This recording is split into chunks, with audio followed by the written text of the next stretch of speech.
Hello everyone, welcome to this talk. I'm going to talk about our project on using output-oriented program synthesis for combating breaking changes in library.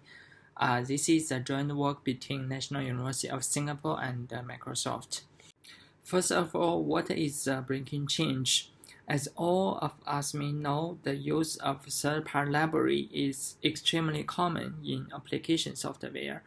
When a library evolves to accommodate new features, fix bugs, or mitigate vulnerabilities, it may break the APIs used by the client software. The modifications that change public APIs are called breaking changes, which makes around 15% of all API modifications. To use the new version of the library, the client program has to be updated accordingly. However, this is not an easy task. Developers have to keep track of the library updates, analyze the changed code, and manually fix the API usage errors. Due to the complexity, a study showed that 22% of developers are not willing to upgrade their dependency. To solve this problem, existing techniques try to automate such API adaptations by learning from history human adaptations. In recent years, we have seen an emerging trend of tools and techniques that synthesize program transformation rules using examples of code edits. For instance, APIfix has been deployed at Facebook. It uses examples from code repository to learn bug fixes, and Blue Pencil from Microsoft learn transformation rules from developers' edits to automate repetitive code changes. As shown in the right figure, Blue Pencil observes developers' action in the background, learn a program transformation rule according to the observed edits, and it then applies the learned rule to other locations to automate repetitive edits. However, it's known that the learned rule tends to overfit to the given example and cannot be generalized to other inputs. Let's first see an example of this problem. Here are two edits that fix an API usage error caused by a breaking change. The library developer modified API SQL script executor by adding one more parameter. To use this new version of the library, client developer add a substitute .for ijournal as the last argument on both edit example. We can then learn an abstracted transformation rule according to those two examples. The learned rule add one more argument, which corresponds to x5, and its value is substitute.for ijournal. This rule will be applied to a constructor if x2 is a string, x3 is a function with value false, x4 is a function with value null. This transformation rule works well on both edit examples. However, it may not be able to be generalized to other API usages, such as this one.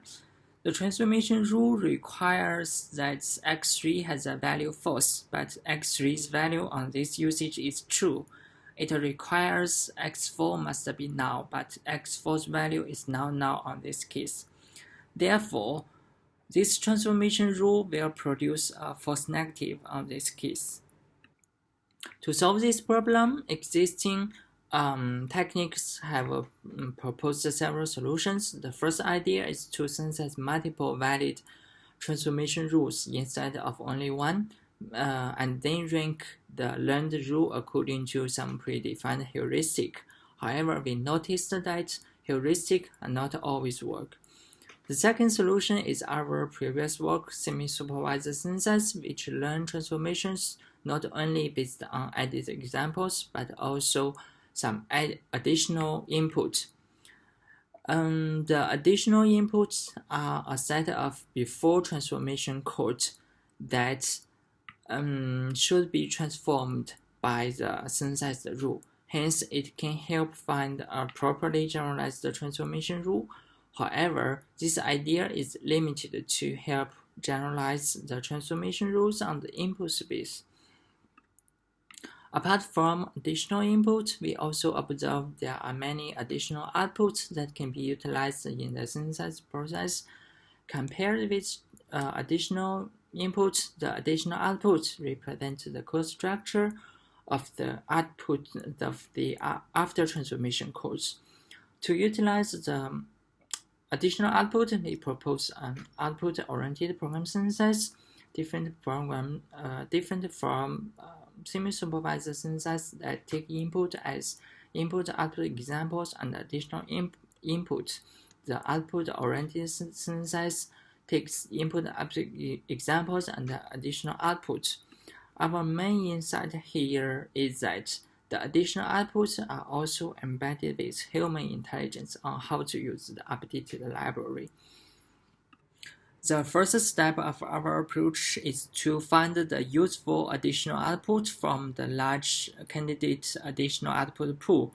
We define that additional output is useful if it can help synthesize a better transformation rule. In other words, we want to learn some new features about the usage of the API that are not represented in the given input-output examples. To do so, we validate each candidate's additional output by marrying whether it is consistent with the common patterns learned from the given examples. For those two candidates' additional outputs, we check whether it reflects any new features over this rule. By comparing x3 and x4 with the corresponding code, we find that the first candidate doesn't reflect any new features, since x3 and x4's value are exactly the same as the current rule, so it will not be regarded as a useful candidate. In contrast, the second candidate shows new properties because the x3 and the x4's value are different, so it will be regarded as a useful additional output. For each useful additional outputs, the output-oriented synthesis works by first inferring its corresponding input. After that, we invoke existing synthesis engine to synthesize transformation rules with the given example and the inferred additional example. Specifically, in this running example, we first infer the corresponding inputs for the additional output. We then invoke existing synthesis engine with those two examples, such that we can produce a more suitable transformation rule according to the program context. The input inference works as follows. Given an input-output example EI to EO and an additional output AEO, it first uses provenance analysis to produce a set of provenance nodes. The provenance analysis aims to determine which fragments of the output depend on which fragments of the input. Then we perform anti-unification for EO and AO. Basically, anti-unification produces three elements: the generalization tau of EO and the additional outputs, two substitutions, sigma 1 and sigma 2, which applied to EO and the additional output respectively, such that sigma 1 tau is equal to EO and sigma 2 tau is equal to additional output. Now that when performing anti-unification, only provenance nodes are substituted to avoid overgeneralization. Then the same substitution are applied to the input EI to produce the corresponding input for AO. Now let's see how it works on the running example. Provenance analysis calculates a map between the input and the output. Actually, we could easily extract the input-output fragment mapping from the transformation rule. In this example, we have four maps, which corresponds to x1, x2, x3, and x4 respectively, meaning that x1 to x4 in the output depend on some element in the input. x5 is not a provenance node because the element in the output doesn't depend on any element in the input. Anti-unification compares those two outputs and determines their different elements. In this case, there are two different nodes, the first, the third, and the fifth argument. When producing generalization, it only substitutes the first element. Assigns substitute for is not a provenance node. It also produces two substitutions for those two outputs that replace x3 with false and x3 with v dot variables enabled respectively.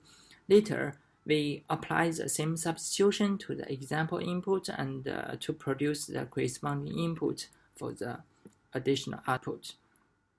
Based on the given example and the inferred example, we will synthesize a transformation rule that inserts the fifth element, while we will have two subrules.